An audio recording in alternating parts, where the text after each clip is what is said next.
right, so today we're going to be learning about the Roman Empire. All right, so I want to remind you that you are responsible for taking notes not only on the slides, but also for what I'm saying during this recording. You can feel free to rewind, pause, watch again, do whatever you need to do in order to get this information. All right, let's begin.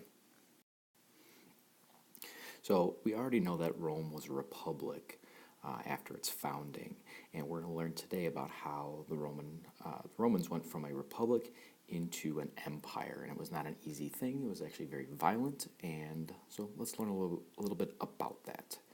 So as the Roman Empire started to grow in both size and wealth, the gap between the rich and the poor also started to grow. Well, why was that? Well, as the Roman Empire expanded, it conquered a lot of different people. And as it conquered a lot of different people, the Romans responded by turning those conquered people into slaves. And obviously slaves, they work for free, which is great if you're a wealthy landowner who owns those slaves because it keeps your costs down and it keeps your profits really high. However, the problem is if you are a working class person or if you are poor, you are essentially priced out of competition. You're not allowed to make any money. And right before the Roman Republic collapses, roughly 1/3 of the population of Rome are in fact slaves. So those poor farmers, unfortunately, they can't compete. So what do? They wind up selling off their land to the wealthy, which just makes the wealthy people even richer. Then they start to work for the rich as seasonal employees, or they decide to move to the cities. However, most of these people who move to the cities are in fact incredibly poor, and they don't have any other skills besides agriculture, so they wind up being urban poor. So what also contributes to the collapse of the Republic is the army starts to have some turmoil as well. As people started to focus less and less on the overall good of the Republic, the generals themselves, they start to see that they can, in fact, gain more power for themselves, and they become very greedy. So they begin to convince their soldiers to fight for them rather than the Republic, and that's an important thing. Anytime in any empire, any country where the military becomes too powerful, that usually leads to a really dangerous situation, and it can also lead to a revolution. And that's exactly what's going to happen, and we're going to see that in a few minutes. So the person who really pushes the Roman army to the breaking point, and in fact actually essentially destroys the Roman Republic, is this guy right here on our right, Julius Caesar. So Julius Caesar was a general, and he was actually a very successful general. And in the years before the collapse of the Republic, both he, a man named Crassus, and a man named Pompey, they form a triumvirate. That's an important vocab to know, so that's why I've bolded it and underlined it. But a triumvirate are three, triangle, tricycle, triumvirate, three people that ruled Rome. And for a while, things went pretty well.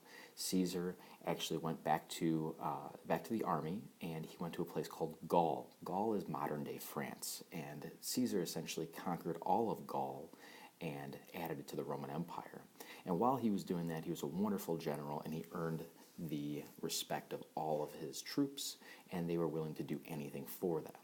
Now, back in Rome, the Senate, as well as Crassus and Pompey, they saw that Caesar was getting too powerful. So what did they do? They ordered him to disband his army and to return to Rome by himself.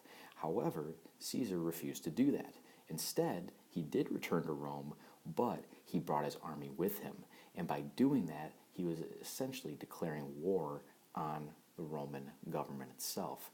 So Crassus, Pompey, and a number of other senators, they decided that they were going to try and fight against Caesar's army. The problem was that this led to a civil war.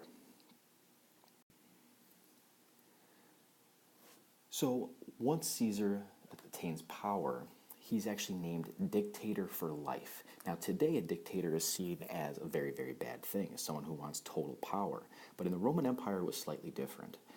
At times, the Senate would name someone dictator during times of great turmoil, like war or famine.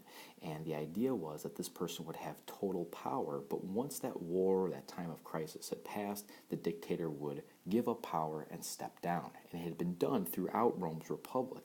The problem is that Caesar was named dictator, and then he never gave the power up. He declared himself dictator for life, which is kind of what we assume a dictator would be in the modern sense of the word. Now the people, the regular people, loved Caesar. Why? Because he invested heavily in their well-being. He gave them jobs. He made sure that they had enough to eat. He took care of the people much in the same way as he took care of his soldiers when he was a general.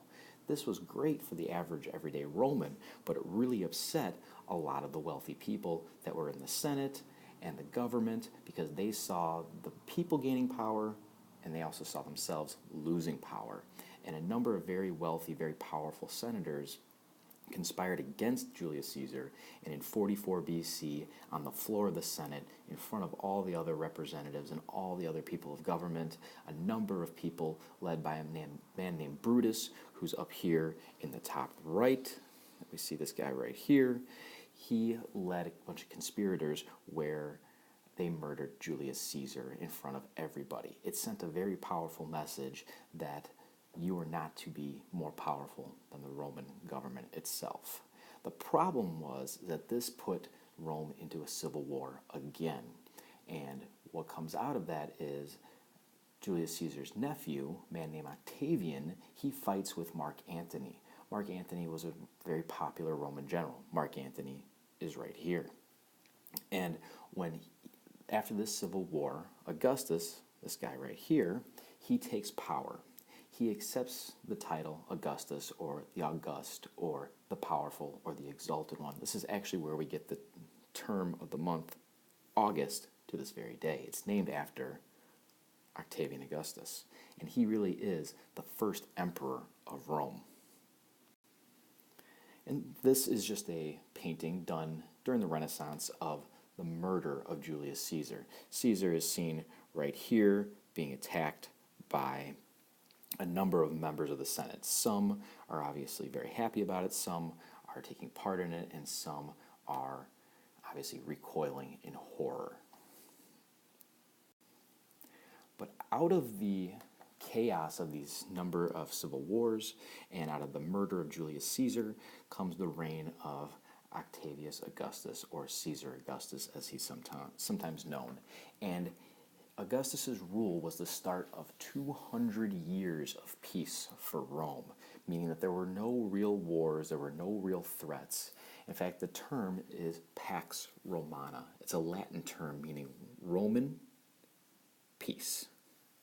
All right, that's a Latin term that you should know, Pax Romana. And during this time of peace, because they're not focused on fighting wars or external enemies, they can instead focus on the internal improvement of Rome. During that time period, the Roman Empire actually grew to be anywhere between 60 to 80 million people, which is an insane amount of people. 1 million people alone lived in the city of Rome itself. So think about the infrastructure that you would need. Well, Augustus did just that. He built roads and bridges and cities for those people to live. He gave them jobs. He also set up a very important tax system to earn money from all around the empire, and then it would all be filtered back into Rome. In fact, that tax system that was set up by Augustus was the very tax system that was in place in ancient Israel, that when at the time of Jesus' birth, that's actually why he was in Bethlehem, is that for tax purposes, everyone had to be counted, and Mary and Joseph went back to Bethlehem to be counted for those tax purposes. That's directly related to that tax system by Augustus. He also set up a civil service, which was exactly what we saw in ancient Greece, meaning that the people in government were trained and paid, and therefore, at least hopefully, should have been a little bit better off. Because of this, trade flourished in the Roman Empire, primarily agriculture. That's important. The most important way that people made money in the Roman Empire was through agriculture. Education, art, learning, and architecture all flourished during this period because people could focus on those things rather than fighting wars. And what do we see? We see some roads. This is a 2,000-year-old road that's still in use to this very day. So I don't think it would be all that difficult to travel on it. And then we also have an aqueduct. An aqueduct brings water from mountains to the cities, and that aqueduct is actually still in use to this very day. And the last thing that we'll look at is just the extent of the Roman Empire at its height at about 117 AD. So this is right in the middle of Pax Romana. So we see that the empire stretches all the way from England up in the northwest, all the way to the Persian Gulf over here in the Middle East by modern day Iraq. This is Russia over here, obviously Italy and Rome, and North Africa and Egypt. So really the Roman Empire did extend to most of what people thought was the known world at the time. Hope you enjoyed listening to this, and we'll continue on.